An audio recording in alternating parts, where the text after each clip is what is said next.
What's going on, guys? So in front of me, you were looking at something pretty cool.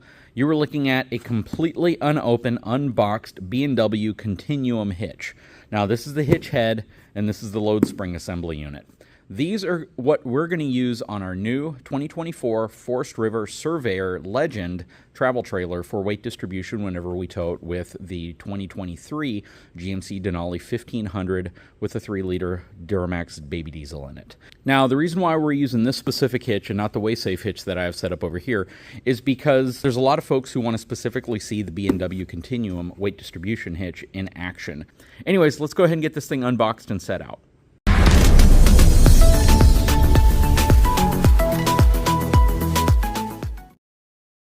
Okay, so now that we have the whole thing unboxed, we have the hydraulic assembly right here. I have the mounting brackets right here. This was actually the portion that was missing from the original B&W Continuum that I was sent for evaluation, so I wasn't able to install it, but now I have a complete setup right here.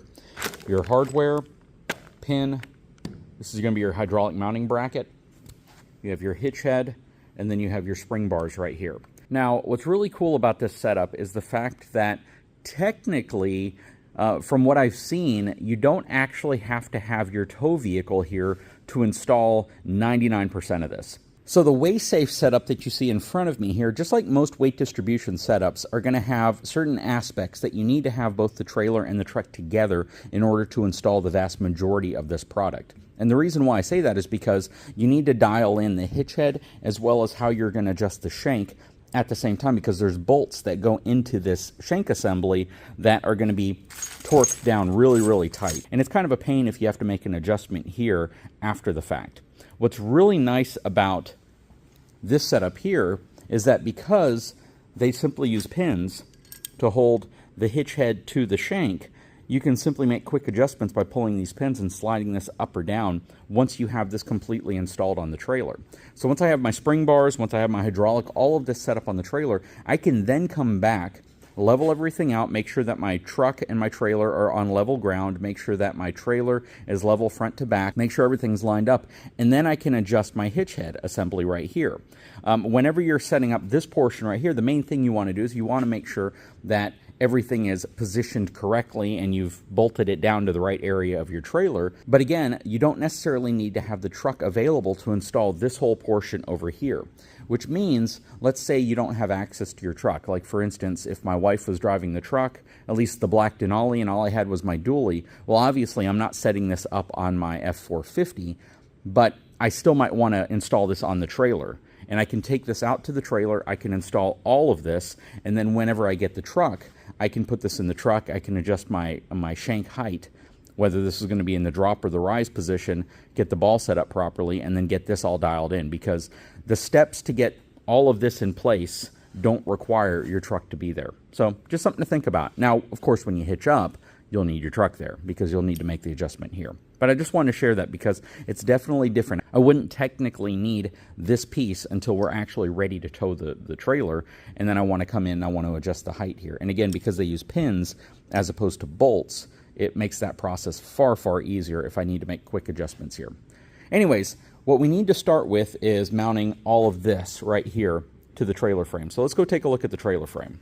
Okay, so now we're out here at the 2024 Forest River Surveyor Legend, taking a look at the front A-frame section. Now, the instructions, whenever you get started with this, say that you want to level the front and the back of the trailer out perfectly, and you're going to measure to the actual side frame as opposed to this drop A-frame section of your trailer. Now, again, I don't feel I need to do that yet, because from the instructions, you don't even get to the part of needing to do that until you're ready to throw the hitch in the back of your truck and you're ready to actually start getting everything connected. And I don't need to do that yet. Okay, so according to the instructions from an installation perspective, and again, we haven't already taken the step of leveling the truck and the trailer at this point. I'm going to see if I can do that part last. But from an installation perspective, it says I need to measure 4 inches back from where the cylinder cover is. So this is where the cylinder cover goes down. I marked a line here. I need to go 4 inches behind that, and that's where the pump mount will actually go. So we're going to go ahead and put the pump mount in place. Okay, so a couple things I needed to do before I mounted the bracket was I repositioned this. It had a clamp that was on the bottom of this box section, and I moved it over here so I have the space I need for the bracket on the inside. And then the other thing I did was remove this right here, which is a chain holder. I actually really liked that, and that was positioned right here where the brackets will cross over in this area. So I'll have to move those to different spots. Okay, so we have the hydraulic mounting bracket in place. I have it spaced 4 inches from here to here, like the instructions say, and I have the bolts torqued down to 40 pounds. You can see it is perfectly flush and straight with each side of the frame. That's a very, very important thing, and you don't want to over torque it because you can actually cause damage to the frame itself. So that's a big, big piece here. You definitely don't want to cause the frame itself to start deflecting. All right, so next I believe we need to install the front mounting bracket across here, and you can see I've already marked where the propane cylinder was here, and that's simply so you know if you have to move your propane canisters back or where your positioning is, so you don't have to try to fuss with it later.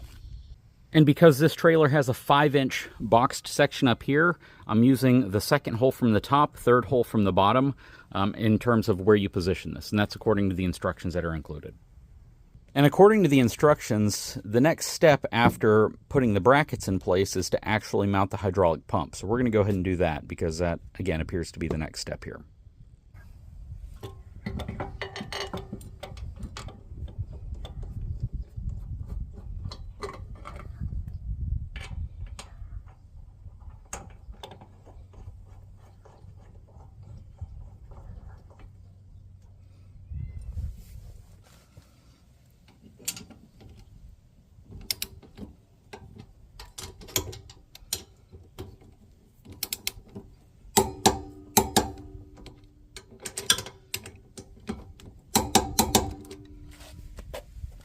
Okay, so we have the pump in place, and be sure that whenever you're torquing these two bolts in, you torque them down to 40 because you are torquing them into aluminum, so you don't want to strip that out. That would be bad, and you'd have to replace this assembly.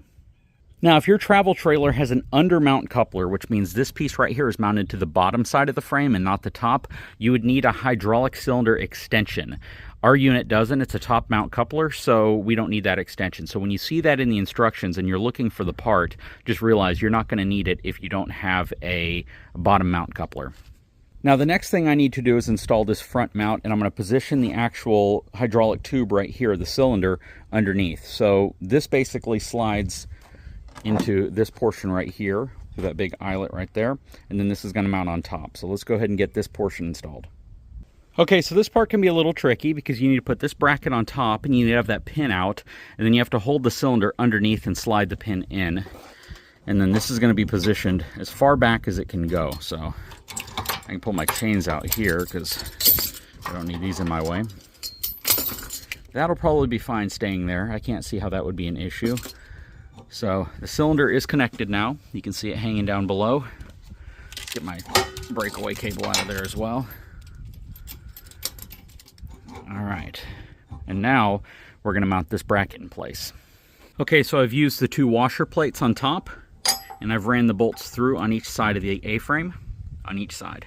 Now we're going to put the mounting brackets on the bottom. One quick note, if you have a 6-inch frame, these will mount like this. If you have a 5-inch frame like we do, they're going to mount like this. So we're going to have them in this position with the C facing up, or the open end facing up, like that. Okay, so I know that the instructions are going to tell me to push this all the way back, but before I do this, before I tighten this up, I'm going to put the cylinder cover back on. So that's actually going to go back in place over this, and then we'll push this back as far as it'll go, and that's per the instructions. Okay, so I have the cylinder cover back on. I have the mounting bracket pushed back as far as it will go.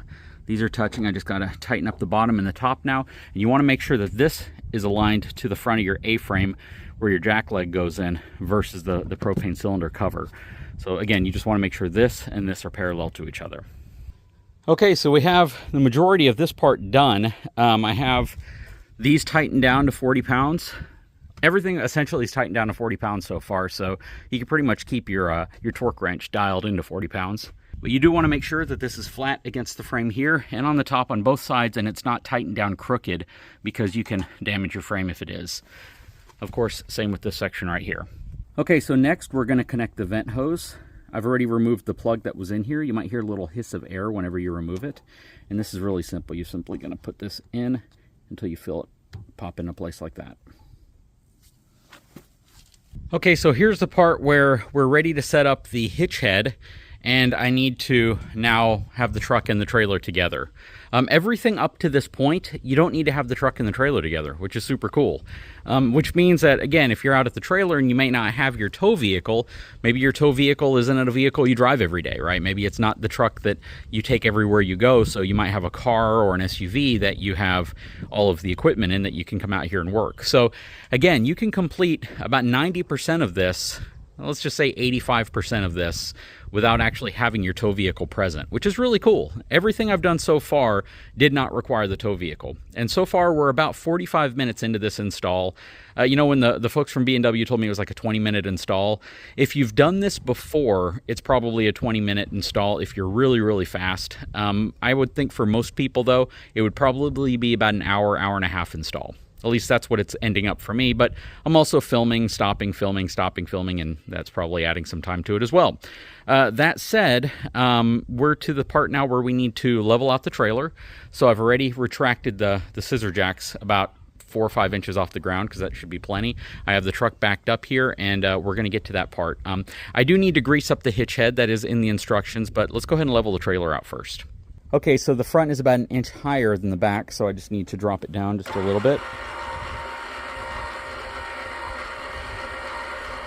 Not a full inch, because it's going to meet about halfway, so let's see where we're at now. Okay, so I reached under there to the frame, and I'm 24 3/4 inches from the frame to the ground up here and from the frame to the ground back there. Again, big reminder, don't measure from the A-frame right here, because this is attached to the bottom of your frame. You always want to measure from the frame itself. So from here to the ground, 24 3/4 front and back. So we are level now. Okay, so next up, we have the truck backed up to the trailer, and I'm going to position this. This is the area that they want you to actually start with. And I guess if you start by positioning the truck and the trailer together, it alleviates you from having to do it at the back end. But at the same time, there's not really much of a difference as long as you understand that this part can go on first, and if you want it to. You don't have to do it in this order, at least from what I've seen. Now that I have everything kind of positioned here, what they want is they want you to take the height here from the ground when your trailer's level. They want you to add a couple inches to that, generally about 1 1/4 to 2 inches to that, so maybe up to here. And that's how high the ball should be on your truck before you've hitched up. So as you can see, we're certainly not there.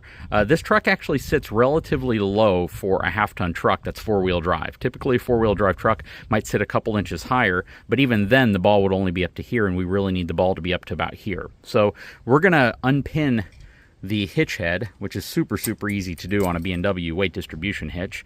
In most cases, if you need to make a change here, you're dealing with washers, you're dealing with heavy bolts that are torqued down really, really tight, but you don't have to deal with that with the B&W. You simply slide these pins out. In my case, I'm going to have to flip the shank around too, because as you can see, there's only one more adjustment hole up here, and if I go up here, it's only going to bring this up about 1 inch, and it's still not going to be high enough. So we're going to go from the down position or the drop position to the rise position with this. Let me go ahead and do that real quick.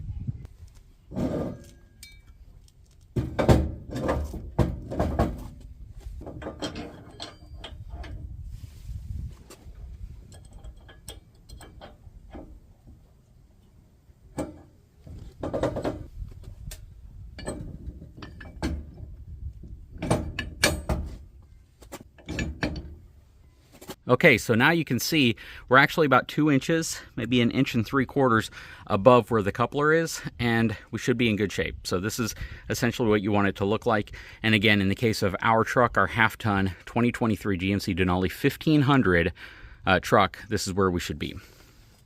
Again, this truck sits kind of low. If we would have gotten this with like an AT4 package, it probably would have sat a little higher. But this is a four-wheel drive truck, so you know, it's interesting how this truck sits as low as it does, considering. Now, these little pins right here, you're going to see the ring and the pin, and you want to make sure whenever you close these that it makes full contact here. If I were to flip the pin around to the other side, it wouldn't make full contact. So what I usually do is I go ahead and close them. I flip it up like this, then I just slide it into place.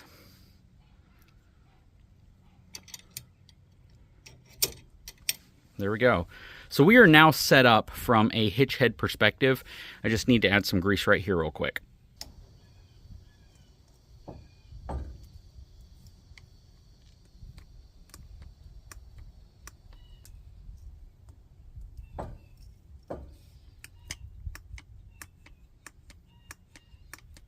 Okay, so the next step here is actually the fun part. We're going to go ahead and raise the trailer up, and we're going to get it on the ball, and we're going to get the jack leg off the ground.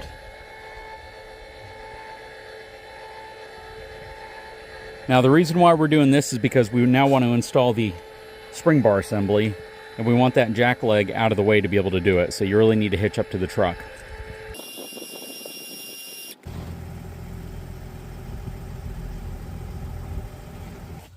Okay, let's go ahead and lower the coupler down onto the ball. Before I do that, I'm actually going to take a measurement of how high the truck sits right now from the back wheel. Okay, we are right at 38 inches to the black molding right there. So let's see how much that drops whenever we load the trailer up with no weight distribution at this point. 38 inches. So we've dropped to 36.5 inches. So 36.5 inches. So with the truck actually loaded up with the trailer, it dropped 1.5 inches in the back. Okay, so we have the weight off of the jack leg. It's about 3/4 of an inch off of the block there. The load right now on the truck, I believe it's only like 550 pounds. That said, let's go ahead and get over here and start the rest of this process. The next thing we're going to do is pop this pin out. I'm going to raise the jack leg up so we can put the spring bars underneath here. Okay, so the first thing the instructions say to do is to remove this pin, simply held in place by another ring pin right here. I've removed it. This piece is going to go over or go through this bottom of the cylinder right here. Okay, so putting this piece right here is kind of the hardest part of the entire assembly so far. It's not super difficult, it's just a little awkward. Basically, you need to kind of rest this part up so you can put your chains and everything through, which you probably could have done at the end.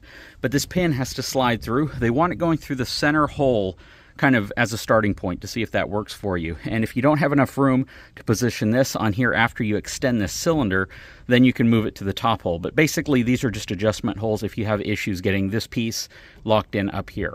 That said, we have the pin through. Now it says I need to kind of rest my back against the tailgate, put my legs on this, and get this cylinder fully extended. So let's go ahead and do that. Okay, so that worked exactly like they said. I basically just kind of put my butt right here, my back right there, put my legs out, and my feet on this portion on each side, and pressed it down, and it didn't take much effort. The only thing you got to keep in mind is when you do that, it's going to want to rock on you because there's a pivot bearing in there, and it might move a little bit. But I should be able to lift this piece up now and rest it into this area right here. If I can't, then I'm going to have to readjust that. I need to straighten this out. Oh, just like that. And then you see this right here. Once you slide it in, this piece should lock in place. And to remove it, you simply lift up on this little handle right there, and you can see the clip moves in and out. Okay, so the final installation portion is to put the little cradle on right here that will actually hold this portion whenever you're not towing, basically whenever you're hitched up, basically whenever you're at an RV park. Now, one thing I'm not sure of, and I may need to ask them, is do I need to remove this whole assembly down here, or what all do I need to remove if I plan on towing this trailer with a different tow vehicle? So if I want to use my F450, how much of this system do I need to remove to do it? Because I don't think it would be safe simply attaching this piece to this or resting it on there when I'm in transit, unless I use like a zip tie or something. But I'll ask the folks that, because my theory is they're going to say to remove this whole portion right here and just kind of let that hang. But I don't know yet, so we'll find out. But first of all, I need to go ahead and install this bracket right here. Now, on some jack legs, you have a drop leg inside. So if I take this pin out, this piece right here will actually slide in and out another 6 or 7 inches, which just makes it quicker whenever you're trying to, you know, get your jack leg down to the ground. Not as much distance to travel, essentially. I usually like to keep this jack leg up completely, the main cylinder, not the tube inside of here. I usually keep the whole thing up as high as it can go. Right now, I have it extended about 4 inches further than it normally would. So right to this mark here is typically how much would go inside of the main tube up here. Now you have to attach this to this main tube. I would not attach it to the drop leg down here. So I have to keep this portion out a little bit further than I normally like to. But I'm going to attach it right here. It only is compatible with up to a 2-inch jack leg. So this piece right here will go around the back, and then you'll put your carriage bolts through and then go ahead and tighten it all down. So let's go ahead and do that. And they switched to this bracket. I'm not exactly sure why. I'm assuming because with this bracket you get more surface area on the other side, so there's a chance that this will start rocking or bending under weight.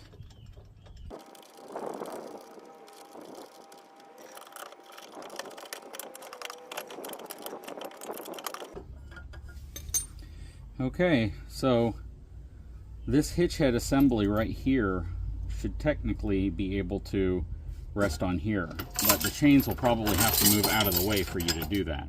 Okay, so that's going to wrap up video 1 on the installation of the B&W Continuum hitch. We are completely done. If I had to say start to finish, if you're doing this by yourself and you weren't filming it and you weren't trying to make content on it, which requires you to stop and start and reposition cameras and do things over again whenever you forget to hit the record button. Basically, if you're not doing any of that, I would say you can probably get this installed in about an hour and maybe hour and 15 minutes. With recording, about an hour and a half, hour and 45 minutes. It's not difficult at all. And if you hear noises, it's because I have my little noise maker in there that makes cat noises and bird noises and all that, just in case you're hearing that in the background. But again, it's not difficult to install. There are a few little areas that are a bit awkward to install, like getting the spring bars in place. Really, that's just about it. Everything else is relatively easy. But yeah, it's definitely what I would consider to be one of the easier weight distribution hitches to set up, for sure, at least to get installed. Now, the setup process should also be relatively easy, and we're going to do that in the next video. So I'll leave a link in the description to this video. My channel sponsor, etrailer.com, sells this. They provided this to me so I could show this to you all, install it, and demonstrate what it's all about. Definitely go check them out in the link, and hope you enjoyed the video. Stay tuned for part 2, where we actually get this all dialed in, where we take it for its first tow using the half-ton Denali towing the travel trailer, which weighs about 5,500 pounds. So it's going to be interesting, and I'm going to relocate the battery, the Blue Yeti battery, again, that's over 100 pounds worth of stuff, to the front as well, just so we more accurately represent what weight should look like in a travel trailer whenever you front load it versus putting stuff in the back, which can remove tongue weight. Anyways, guys, I sure hope you enjoyed this video. If you haven't had a chance, please take a moment, subscribe to the channel, give me a thumbs up, and we'll talk to you again very soon.